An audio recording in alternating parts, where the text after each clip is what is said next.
중국의 대표적인 음악 서비스 플랫폼은 우리가 잘 아는 텐센트 뮤직 그룹의 QQ 뮤직, 그리고 넷이즈 뮤직으로 알려진 왕이윈 뮤직, 이 두 기업이 사실상 시장을 장악하고 있습니다. 중국의 음악 시장은 아시아에서는 일본이 가장 큰 시장 규모를 자랑하고 있고, 중국은 일본 다음으로 아시아에서 두 번째로 큰 시장 규모를 자랑하고 있습니다. 2022년 12월 기준 디지털 음원 플랫폼의 월간 사용자 수, 즉 MAU는 약 5.64억 명으로, 이게 전년 동기 대비해서 약 6.4% 하락한 것으로 나타났습니다.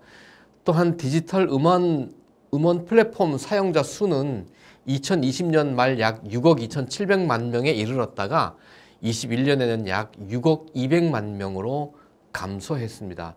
왜 이런 현상이 나타날까요? 그것은 중국의 MZ세대들이 이제는 전통적인 형식의 음악을 듣는 데서 그치지 않고 이른바 숏클립으로 대변되는 동영상 플랫폼으로 온라인 소비 형태가 전환되고 있다는 것을 나타내는 현상입니다.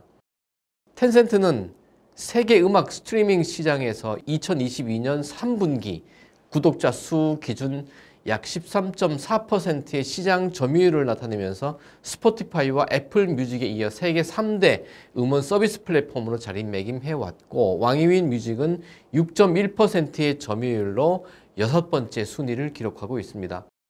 최근 신규 가입자 비중을 살펴보면 디지털 음악 신규 사용자의 83.7%가 숏클립 플랫폼을 이용하는 것으로 나타났고, 온라인 음악 서비스 플랫폼으로는 현재 한국에서 틱톡으로 알려진 또윈이 단연 넘버1을 차지하고 있습니다.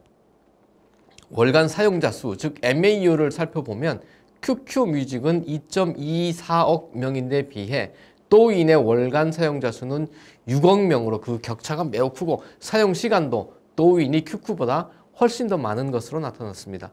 중국 온라인 음악 소비 주요 연령층은 80년대부터 90년대 출생자들로 이루어져 있고, 왕이윈 뮤직이 조사하고 발표한 자료에 따르면 90년대 출생자와 2000년대 출생자들이 선호하는 음악은 대중가요와 영화 OST로 나타났고, 80년대 출생자들은 자녀들을 두었기 때문에 애니메이션 동요가 매우 중요한 것으로 나타났습니다.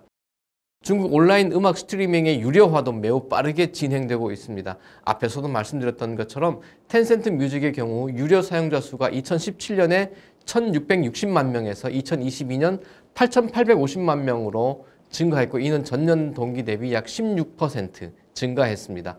2023년 1분기 약 9490만 명으로 또 증가하고 있는 과정 중에 있습니다. 왕이윈 뮤직의 MAU 중 유료 회원 비중이 약 20%로 이건 계속 증가하는 추세이고, 수익률은 2023년 1분기 22.4%를 기록하고 있습니다. 숏클립 플랫폼의 성장으로 디지털 음원 플랫폼의 입지가 좁아지고 있는 것이 사실이지만, 그럼에도 불구하고 유료 구독자의 증가로 인한 구독 수익은 계속 증가하고 있는 것으로 나타났습니다. 오프라인 공연에 대한 사람들의 생각은 어떨까요? 최근 중국의 콘서트와 음악 공연은 중소도시의 관광 정책과 연결되면서 대도시가 아닌 중소도시에서 더욱 활발하게 개최되고 있고, 사람들의 관심 또한 매우 폭발적으로 늘어나기 시작했습니다. 2023년 상반기 2선 도시와 그 이하 중소도시의 음악 공연 비중은 57.9%로 2019년 상반기 38%였던 것에 비하면 매우 큰 폭으로 성장했다고 볼 수 있습니다. 음악 공연 시장의 주요 소비 연령층은 90년대 출생자들로부터 2000년대 출생자들이 약 76%를 차지하고 있습니다. 한 리서치 회사의 조사 결과에 따르면 온라인 라이브 콘서트 또는 음악회를 유료로 시청할 의향이 있는지에 대한 조사에서 약 89.3%가 유료 시청을 하겠다고 응답했다는 사실이 또한 매우 흥미롭습니다. 중국의 주요 음악 플랫폼의 전략을 살펴보면 텐센트 뮤직은 여전히 여러 국가의 엔터테인먼트사와 음반사 등과 전략적 제휴 등을 통해서 음악 판권 협력을 중심으로 경쟁력을 확보하고 있고, 특히 텐센트는 한국의 YG 엔터테인먼트 등과도 직접 협력을 통해서 K-팝의 중국 내 판권을 확보하고 있습니다. 반면 왕유인 뮤직과 바이트댄스는 음악 컨텐츠 제작 투자에 약간 더 많이 편중되어 있습니다. 그들의 생각은 우리도 지금까지 판권 확보에 주력해 보았는데 판권 확보에 따른 비용 대비 수익이 그리 크지 않았다는 판단이 그 저변에 깔려 있는 것이죠.